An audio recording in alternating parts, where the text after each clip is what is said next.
Welcome to episode number 18. I'm joined by my co-host Isaiah. Welcome to episode number 18 of 718 Sports. This is coming at a pretty good time because literally 10 minutes ago, prior to as we're recording this, Jazz is headed to New York as a member of the New York Yankees. And so, Isaiah, I just wanted to hear your general thoughts about this deal. What do you think is this a good deal? Is this a bad deal? What do you think the Yankees get any better with this trade? Because they've been slumping a lot. Yeah, I mean, I'm trying to find the exact prospects right now, but I think this trade's fine. It doesn't really address the Yankees' problems. It gives them more depth for sure. It gives them outfield and infield depth. They're having a problem in the third base spot, I mean, but it doesn't really address their problems. The bullpen's been a real big issue. The hitting's been inconsistent. Jazz isn't the best bat. He's a solid fielder, but they have a lot of solid fielders, especially if you throw in the outfield. You have Jason Dominguez, Verdugo, Soto. Like you have a lot of guys in the outfield. You don't need him there. So it didn't really make sense for the Yankees, but I don't believe they gave up a top prospect. So it doesn't really hurt them, but it's just like, why did you do this type of deal? You know what I mean? What do you think, Miles? As a Yankee fan, this must be So, is this a big deal for you, or I know you're a so Jazz hater, so you know, here's my thing, right? Jazz is definitely a talented, good player. I think he's an above average hitter and above average fielder. I think the thing that speaks to me is his speed. I think his ability to steal bases can be really helpful because the Yankees have really struggled with getting on base a lot and just having him, head to second or head to third and score those extra runs could be crucial, especially in those games where, maybe they're not hitting as well and you just need one big hit rather than two or three. Um, that being said, I think this is a really risky trade for the Yankees. I think if all goes well, this could be a really great trade for them. If Jazz is hitting, let's say 265, 270, he's getting on base, he's playing great defense, he's a great personality to have in the clubhouse. It could go really, really, really well and could really push the needle forward.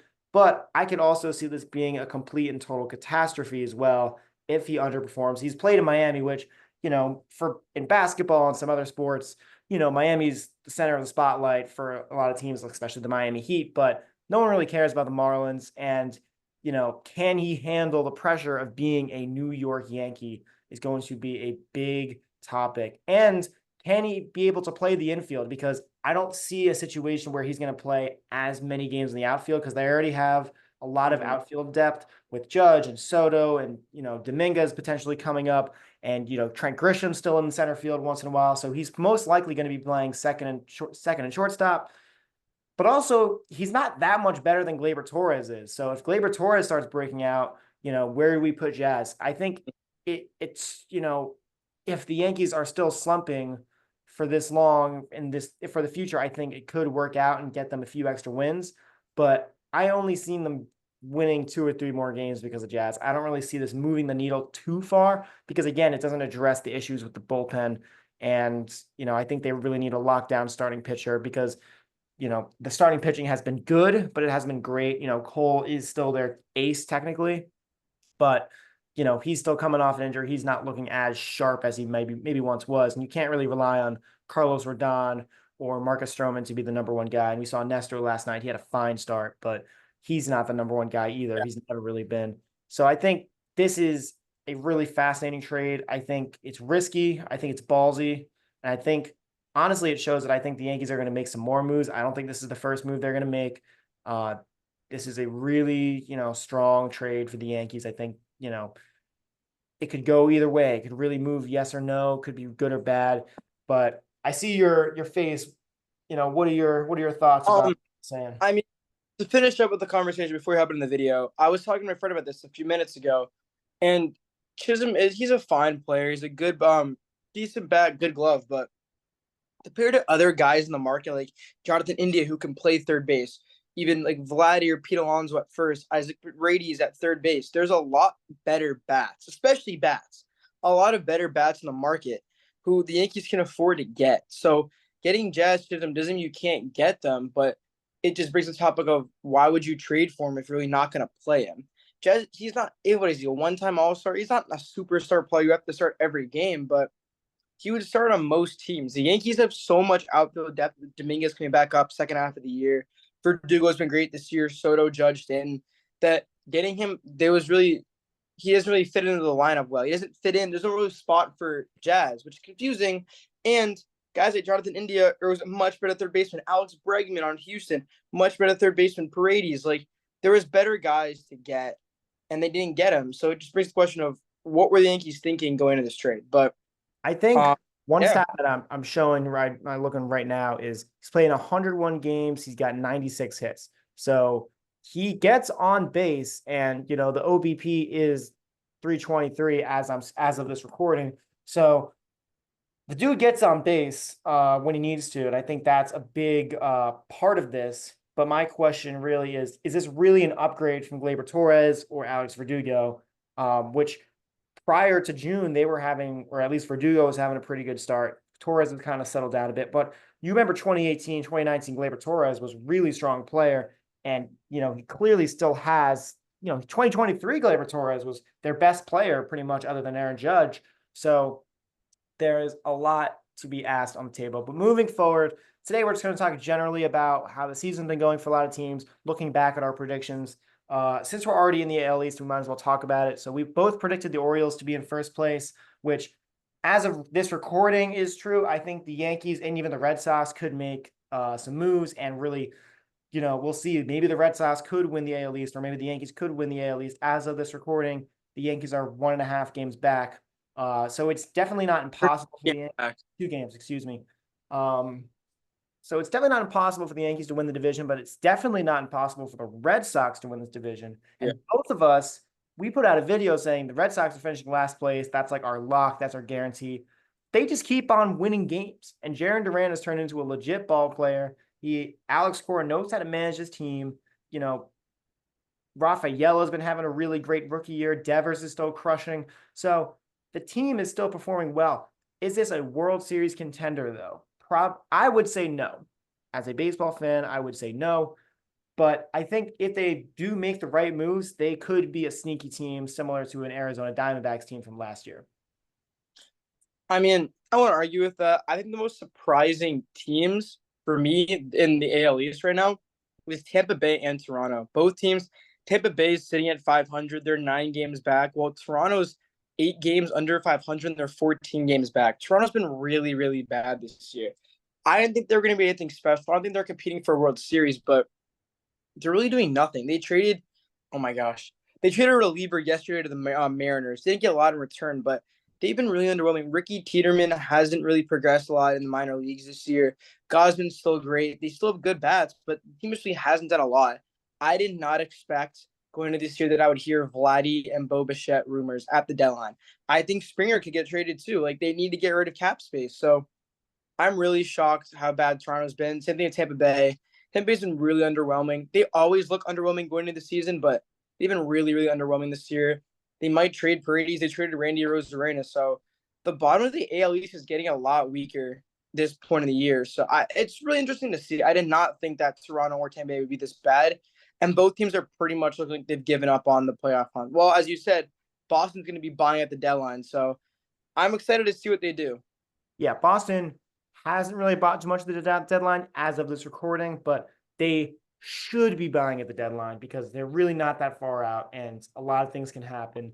Moving to the American League Central, the Cleveland Guardians still in first place, which to me isn't that unexpected. The Royals are behind them. Am I right about that? The Royals No, are behind them. Minnesota's behind them. Okay, it's interesting because the media portrays, what's it called? The Royals as some like amazing, beautiful team, which they Well, yeah, are. I will say It's been a great the year. Royals. The Twins have also been If 20. I one team to talk about in the AL Central, it would be the Royals. I think I had them fourth on my list. I think you had them a little higher than me, but the Royals are probably besides the Guardians the most like the team that's best set for the future.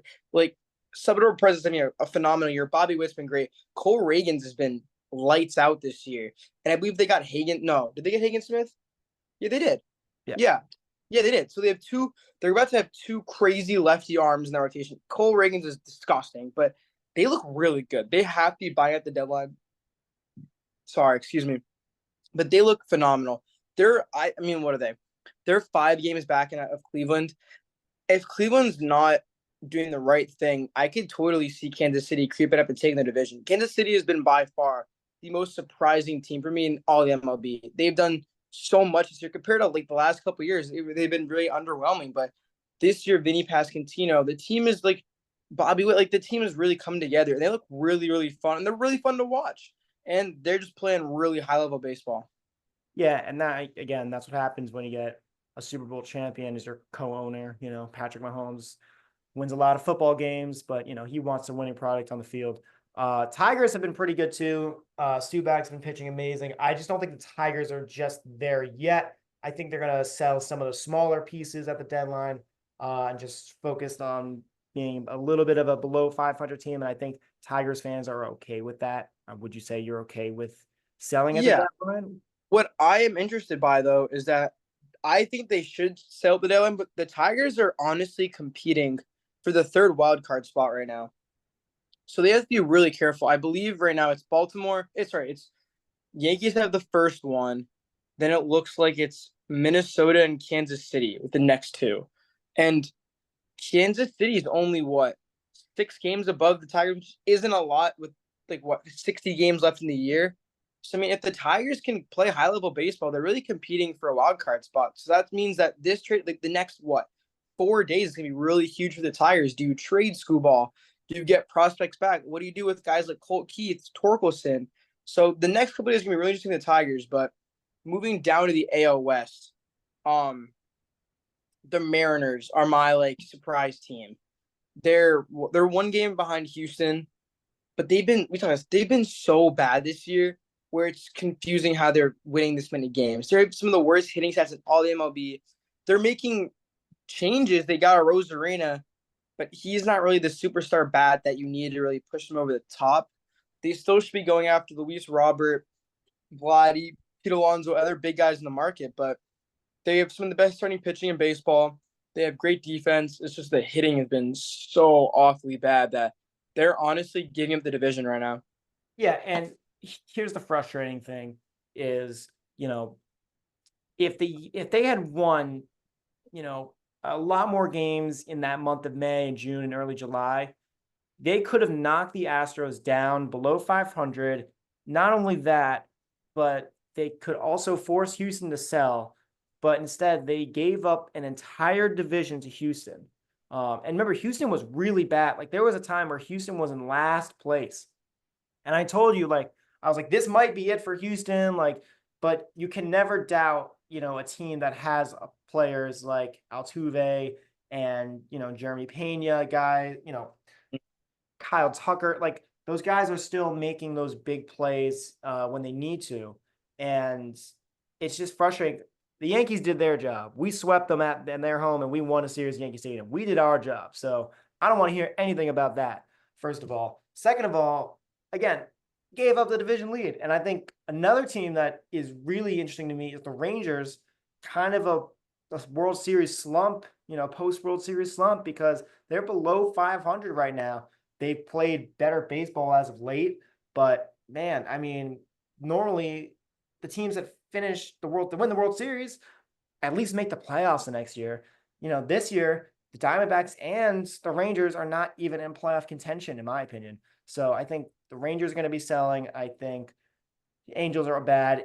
The Athletics are not selling, which is fascinating to me. They're not trading Brent Rooker. Mason Miller, unfortunately, hurt his hand, which is upsetting to me because, I really would love to see him in pinstripes. But they were going to hold on to him regardless, I think. So I think it's interesting because now they're moving to Las Vegas, they are going to try to win baseball games, which is going to be fascinating because the Athletics are not really known for trying to win baseball games, if you know what I mean. Yeah. Mm-hmm.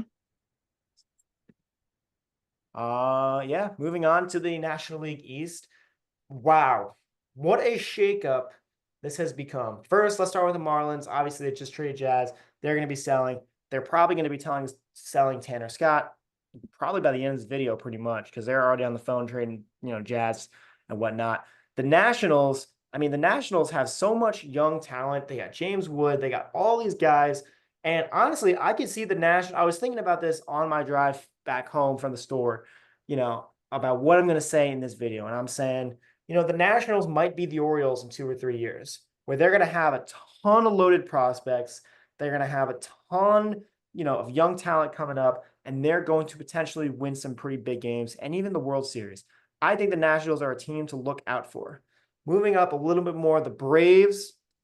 The Braves are selling, but that's also because they had the injury bug, and the Mets are in second place. We both You think predicted. Braves are going to be selling? I think the Braves. Listen, okay. When I said selling, I mean they're selling the seat. Like they're not playing well. I mean they're selling. Okay. Not actually like probably the worst phrase I could have chosen. I think I don't think they're going to be selling, but I think that they're going to do not make a huge move and a huge splash and just hope some of their guys come back, sort of thing. And they also just got to hope Right that now, Matt Olson gets eating better. third wild card spot as well. Yeah. Um, but I think the interesting thing I want to point this out as we're talking about this is with the new playoff formatting, a lot more teams are going to be buying, right? Because we used to have 3 division winners, 2 wild card teams. That's 5 teams, 10 teams in total playing, postseason baseball. Now, I mean, you got more than that. You got, was it 14, 16? Mm-mm. It's the 3 division winners and then 3 top seeds, so it's 6-12. So it's 12. So that's 2 extra teams. And it can get really close between, who's in that wild card spot and who's not. So there's a lot of teams are going to be buying at the deadline. And I mean, it's going to be a lot harder for these big blockbuster trades. But anyway, the Mets have been absolutely raking. They've been, in my opinion, they've been the best team in baseball the past few weeks. They embarrassed my Yankees at Yankee Stadium. They're, trashing all over the Braves. They're hitting home runs. The vibes are really high. The oh my God stuff is pretty cool to see. And I mean, man, I think the Mets could realistically be another one of those sneaky teams where, maybe they'll be that Diamondbacks team from last year where they might sneak into the World Series. This is super bold. We gotta be bold on this channel. You know how bold I get. I said the Giants would finish first place in the NL West. You remember that too, which we'll talk about in a second, of course. But I mean, the Mets have been really good. The Phillies are starting to slow down too. So the Mets, this is their prime time to go for it. They've already, we're 10 games back of the wild card. Now they're in the first wild card spot and they're only 9 games back. I think they could do it. The Phillies have been slumping as of late. So I cannot wait to see what happens in the National League East and who comes out on top. I still think it's going to be the Phillies, but I think the Mets are going to make a real run for it. I mean, yeah, the Mets hype is real. The Mets hype, they swept Yankees in Yankee Stadium. They're 7-3 in their last 10. They're doing really, really good. But the reason that they will not win the championship this year is because they have no pitching. I picked up Cody Sengai on fantasy last night, 20 points, light, but he's out for the rest of the year. They haven't officially called it the entire year, but he's on 15-day IL, and the Mets made it pretty clear he probably will be coming back. So that's your ace out. They don't really have any good. And then the problem is that they don't really have a lot of guys to sell. The Mets should be buying right now. The Mets 100% should be in the market for someone like Garrett Crochet, Scooble, Mason Miller, Jordan Montgomery, even Nathan Eovaldi, guys in the market who you can get a guy who's had some experience in the playoffs, get a guy who really help bolster that team, but they don't have the prospects to buy those guys that. If they did, those are all the prospects they have. They got a bunch last year for Scherzer and Verlander, but you can't trade those guys away. That's your future. So, Well, my argument then could be maybe use those guys we had from Verlander and go out and get some guys. but I that's think the thing, though, where it's like that. when you're like racing, I get that. Yeah. Yeah, that's where if you do that, I mean, it's good for your team now. 5 years down the line, you don't really have any. The Mets haven't done really well in bringing guys up from the minors the last couple of years. Yeah, the Mets don't develop players very well, though. I mean, the only player they've really developed is Pete Alonso. And other than that, it's not. I And think Albert's been good. Albert's has been good. They've had some guys, but their issue is that they're a high money team. Like they bring free agents in, so they really have to figure it out. And then I'll finish up light, like nice and easy because you said a lot NL East, but the Nationals look really good. James Wood, C.J. Abrams, they look really good. Josiah Gray has been great. They still need to upgrade on pitching, and they have a lot of really good hitting prospects. But they do look good. The division, I think the Marlins have given up for the next like 5 years. Um, so I think they could be competing with teams like the Mets and the Braves for number two in that division. They look really, really solid right now.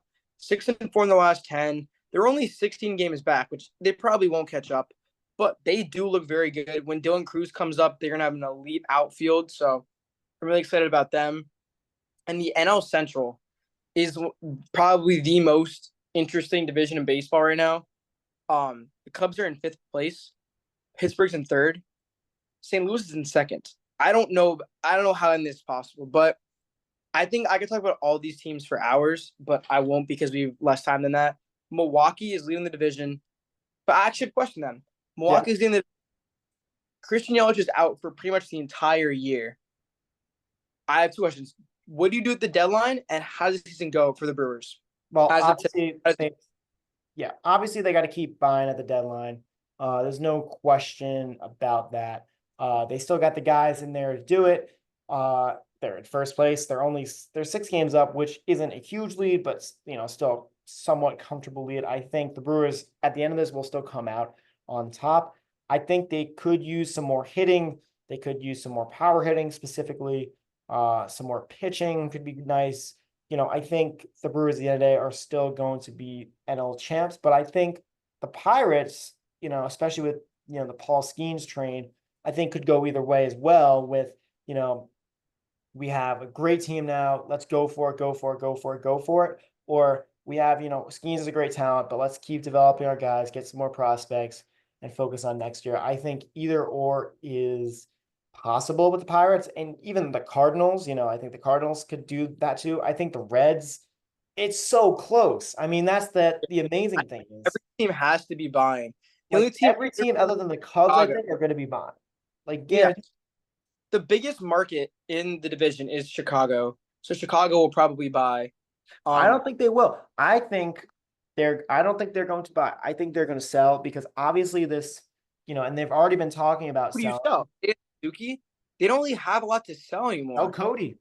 Sell Cody, get a bunch of I know you just signed him to a 3-year deal, but he's still got 2 years left on his deal. So This, this, is the, yeah, this is well, the hold on, problem. hold on. Like a team could go out and get him and have him as their not a franchise player, but as one of their top players for years and get a ton of prospects.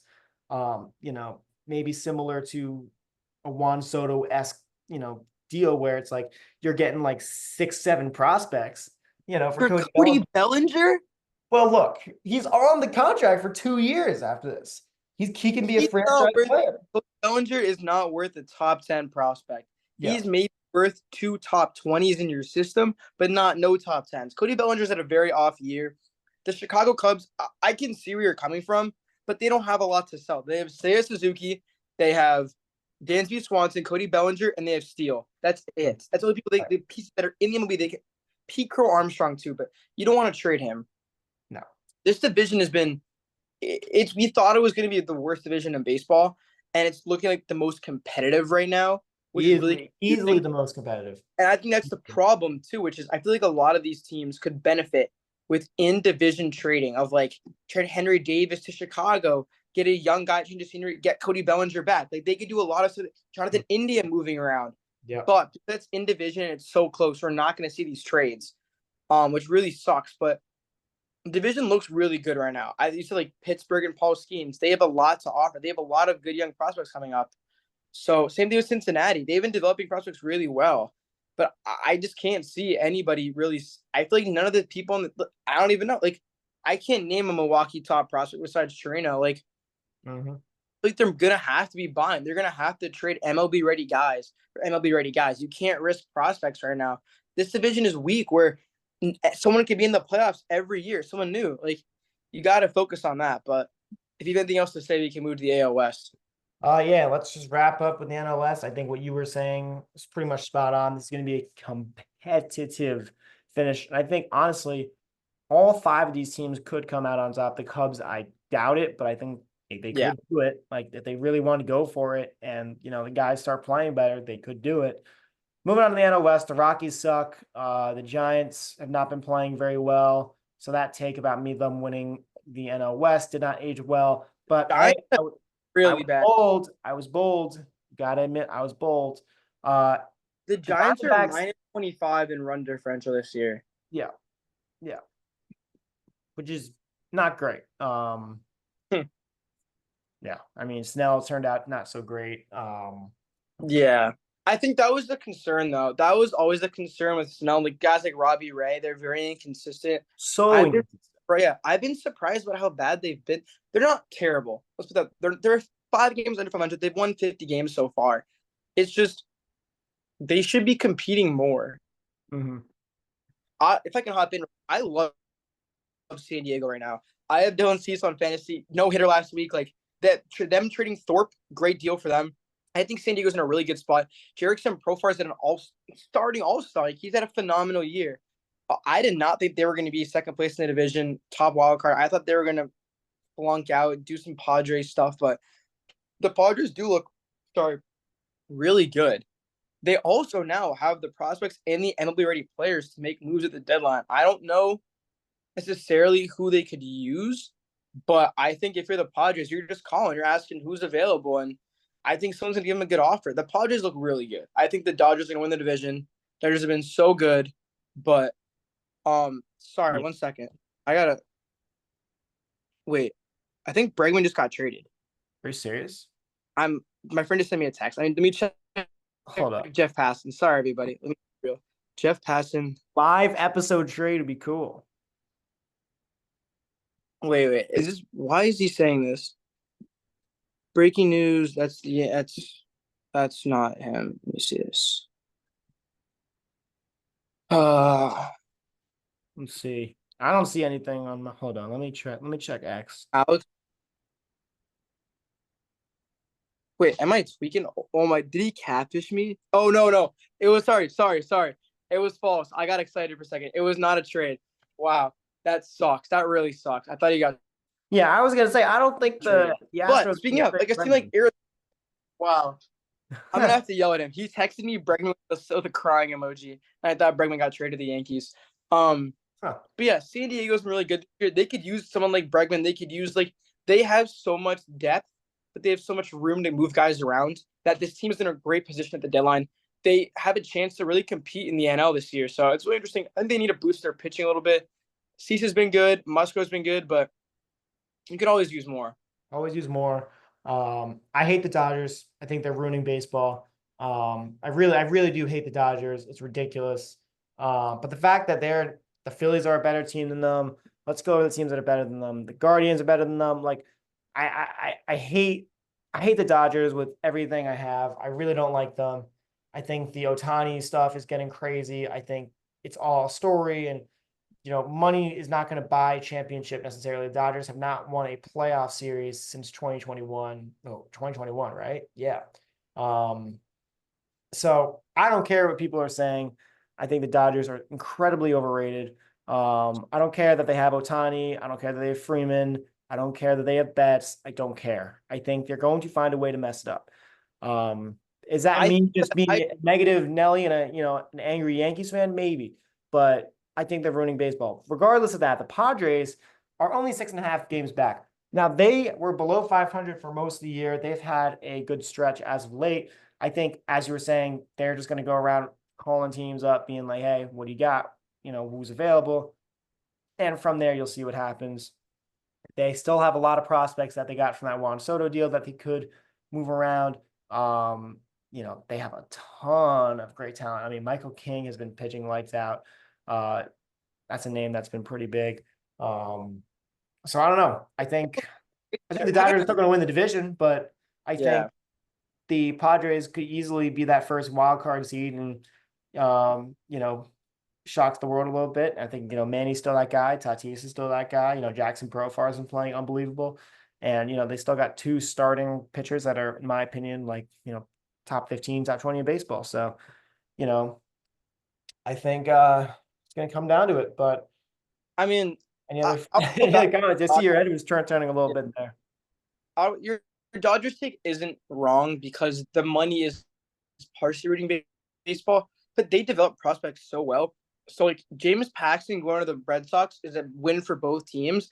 It also leads me to believe that the Dodgers are going to go all in on Garrett Crochet, and they're allowed to do that because they have the money to extend him. they have the prospects to send over to them, and they have the trust that Garrett Crochet will do well in their system. So I agree that they're ruining baseball, but the Dodgers know how to develop guys. Will Smith's homegrown. Corey Seager was homegrown. Kershaw was homegrown. They have a lot of homegrown guys. Yeah, they traded for Freeman, or they signed Freeman, Teoscar, Otani. They have the money for that, but like Yamamoto's been great. He's not really homegrown, but he's in their system. He's developing with them. So yeah, you have to hate him, but I think the Padres and the Dodgers are two of the teams in the best situations at the deadline. Of they have the money and the prospects to trade guys around to get new guys, and there's a lot of teams selling this year. I think, as you said, there's a lot of teams buying, but I think there's a lot of teams selling. You're going to see teams like Oakland should trade Brent Rooker. They probably won't, but they Well, should. yeah.